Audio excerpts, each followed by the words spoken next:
बिस्मिल्लाहिर्रहमानिर्रहीम। अस्सलाम वालेकुम स्टूडेंट्स, मैं हूं वाजिद अली कंबो, आपका chemistry teacher. Student second year chemistry chapter 11 और आज हमारा टॉपिक है प्रेपरेशन ऑफ अल्कोहल्स और उसमें हम पढ़ेंगे इंडस्ट्रियल प्रेपरेशन ऑफ मेथनॉल। तो हम आगाज करते हैं। My dear student, preparation of methanol और हमारे सिलेबस में जो मेथनॉल की प्रेपरेशन है ना, वो इंडस्ट्रियल प्रेपरेशन है, लार्ज स्केल प्रेपरेशन है। पहले तो कुछ बातें मैं मेथनॉल के बारे में करूंगा। माय डियर स्टूडेंट, जो मेथनॉल है ना, मेथनॉल हम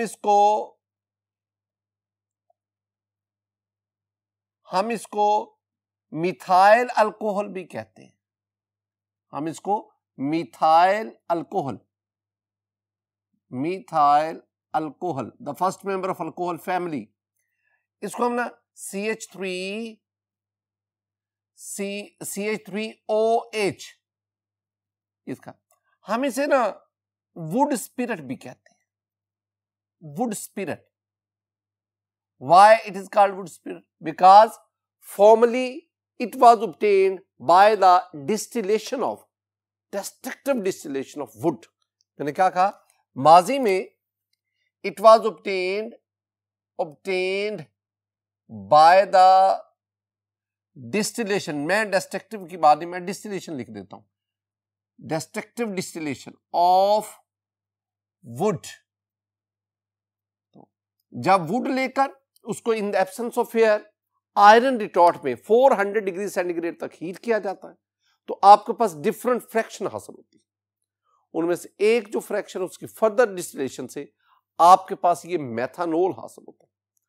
चूंकि ये वुड की डिस्ट्रक्टिव डिस्टिलेशन से हासिल हुआ, लिहाजा it was called would spirit. ये बाज़ दफा आपसे ना स्टूडेंट एमसीक्यू भी पूछा जाता है कि अल्कोहल इज आल्सो कॉल्ड, तो alcohol is also called would spirit. इसको ना एक और नाम भी देते हैं स्टूडेंट, हम इसे ना वुड नेफ्था भी कहते हैं। वुड नेफ्था, तो ये इसके ना मुख्तलिफ नाम है।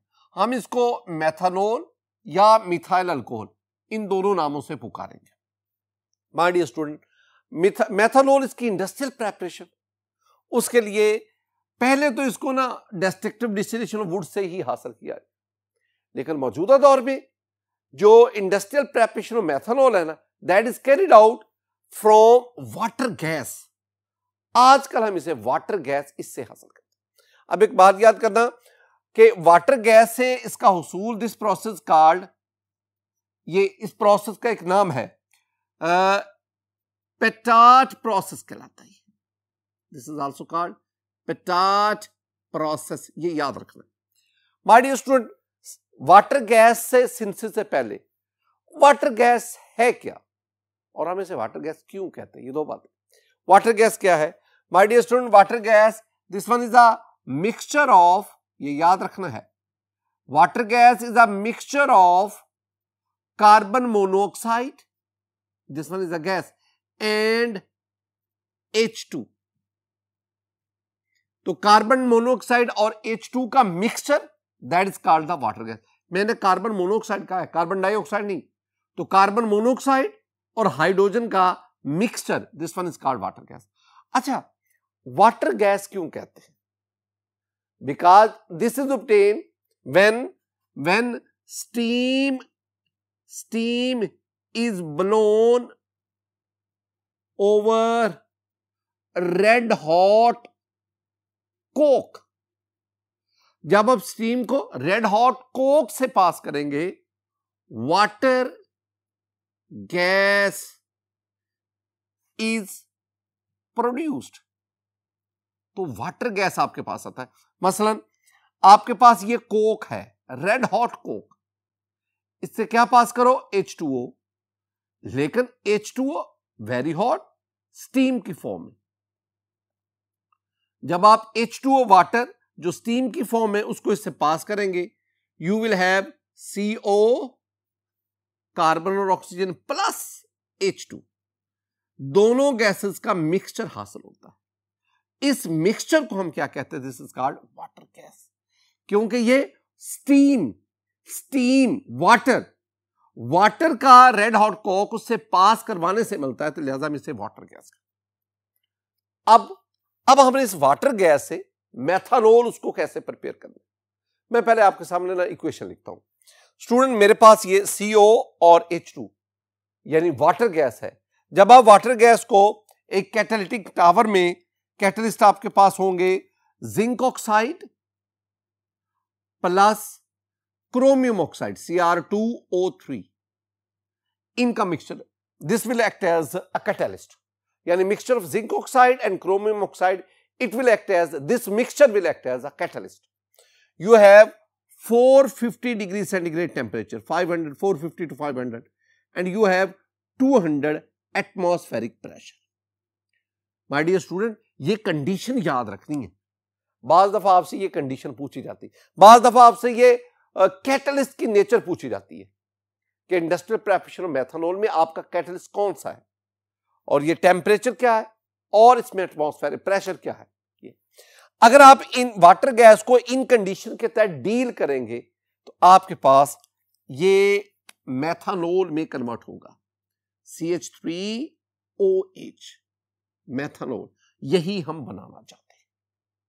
अब ये जो मैंने रिएक्शन लिखा, जिसके जरिए आपने मेथनॉल को प्रिपेयर किया इंडस्ट्रियल स्केल पर, इसका प्रोसीजर क्या है, इसको हम कैसे परफॉर्म करते हैं, जरा उसको देखिए।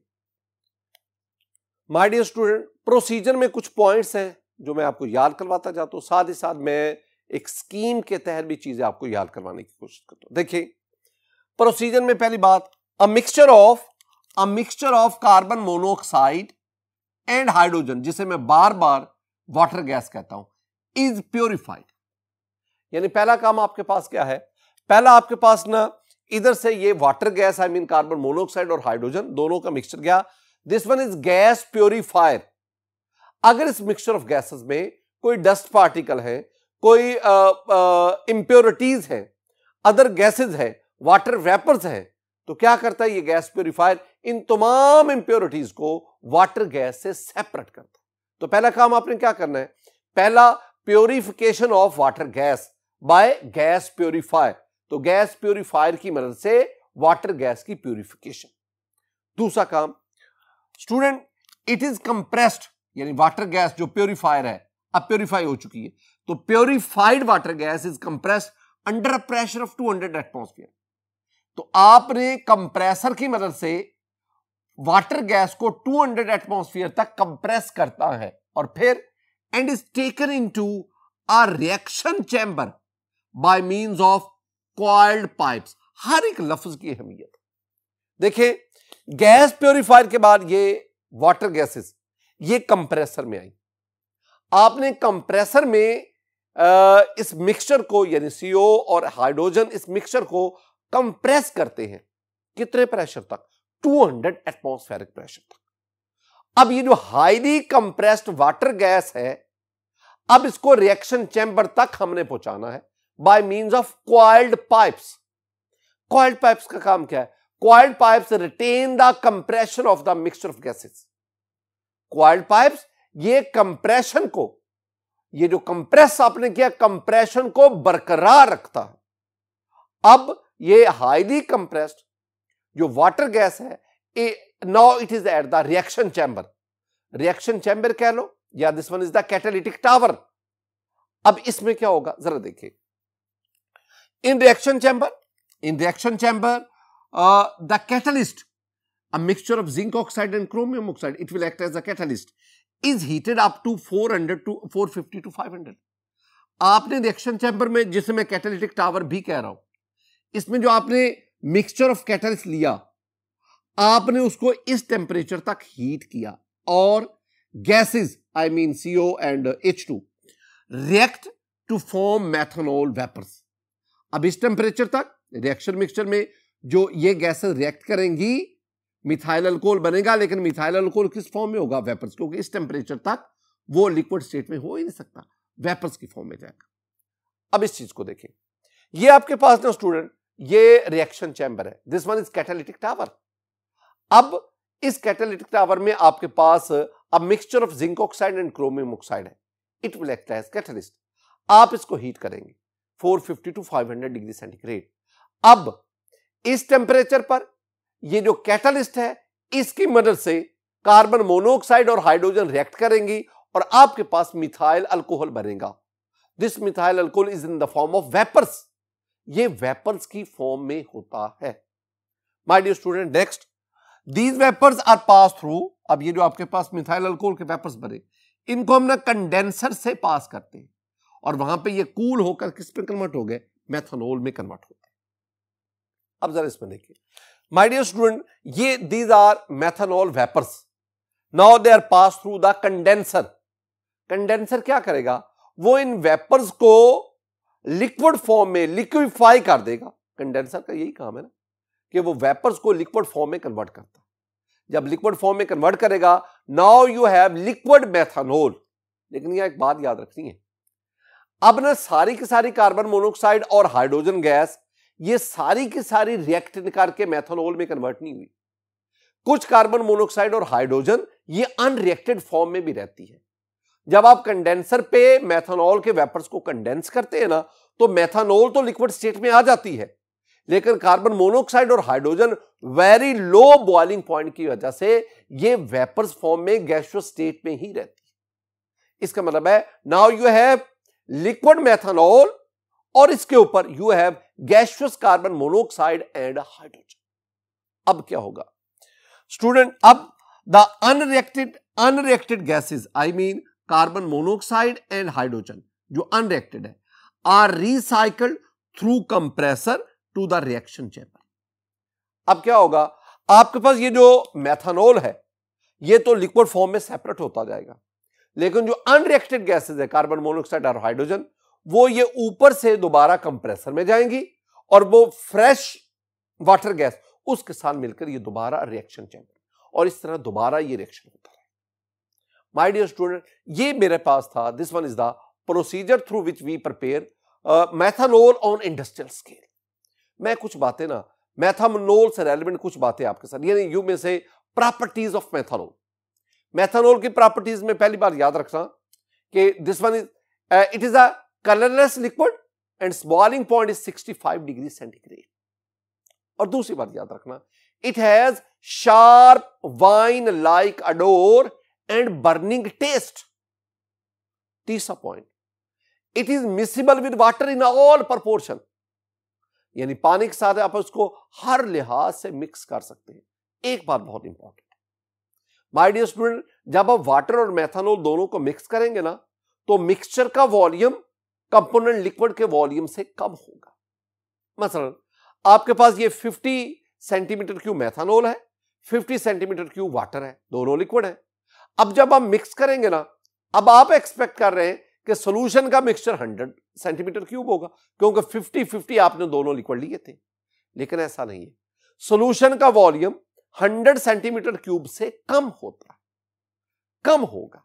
वजह बहुत सिंपल है, सॉल्यूशन की फॉर्म में वाटर और मेथनॉल के दरमियान स्ट्रॉन्ग हाइड्रोजन बॉन्डिंग होती है, और उस हाइड्रोजन बॉन्डिंग की वजह से वाटर और मेथनॉल के मॉलिक्यूल मजीद करीब हो जाते हैं, और करीब होने की वजह से सॉल्यूशन में इनका वॉल्यूम कम हो जाता है। एक और चीज स्टूडेंट आपसे में बिठाएंगे कि ये जो मेथनॉल है, it is inflammable and its vapours forms explosive mixture with air. आप इसको देख भी सकते हैं। माय डियर स्टूडेंट, ये कुछ बेसिक प्रॉपर्टीज थी मेथनॉल की। मैं कुछ आपको ना मेथनॉल के यूजेस भी बताता चलूं। मेथनॉल जो है ना, methanol is used as solvent for fats, oil, paints, varnishes, celluloids and glue and many more. एक और भी बात, methanol is used in dry cleaning. ये जो ड्राई क्लीनिंग है इसमें मेथनॉल यूज होता है। It is used as an antifreeze in car radiators. वो हमने पढ़ा हुआ ना, ethylene glycol is used as antifreeze, तो methanol is also used as an antifreeze in car radiators. Similarly methanol जो है, methanol it is used as a starting material. ये starting material के तौर पर इस्तेमाल होता है बहुत सारे। और एक और भी, methanol is used for denaturing of industrial alcohol. ये डीनेचुरेशन में भी इस्तेमाल होता है। अब ये डीनेचरिंग क्या होता है, ये हम अगले लेक्चर्स में जाकर स्टडी करेंगे। माय डियर स्टूडेंट, एक बात और भी वो आपको बुनियादी तौर पे मद्देनजर रखनी चाहिए। वो क्या कि व्हेन टेकन इंटरनली, ये मेरी बात को ज़हन में बिठाना है, when taken internally it acts as poison causing blindness and even death. ये जो मेथनॉल है ये इंतहाई खतरनाक है। अगर आप इसको इनहेल करेंगे, अगर आप इसको यानी पी लेते हैं, अंधेपन का बायस बनेगी, और अगर ज्यादा कंसंट्रेशन में ले ली तो ये मौत का बायस भी बनती है। तो ये एक इंडस्ट्रियल सॉल्वेंट के तौर पर ज्यादातर इस्तेमाल होता है। माय डियर स्टूडेंट, आज के इस लेक्चर में हमने इंडस्ट्रियल प्रिपरेशन ऑफ मेथनॉल और फिर मैंने आपके जनरल नॉलेज के लिए मेथनॉल के कुछ प्रॉपर्टीज और उसके यूजेस आपके साथ डिस्कस किए। मेरी दुआ है कि अल्लाह ताला आप पर अपना फजल फरमाए, अल्लाह ताला आप पर अपना करम फरमाए। अस्सलामु अलैकुम व रहमतुल्लाह।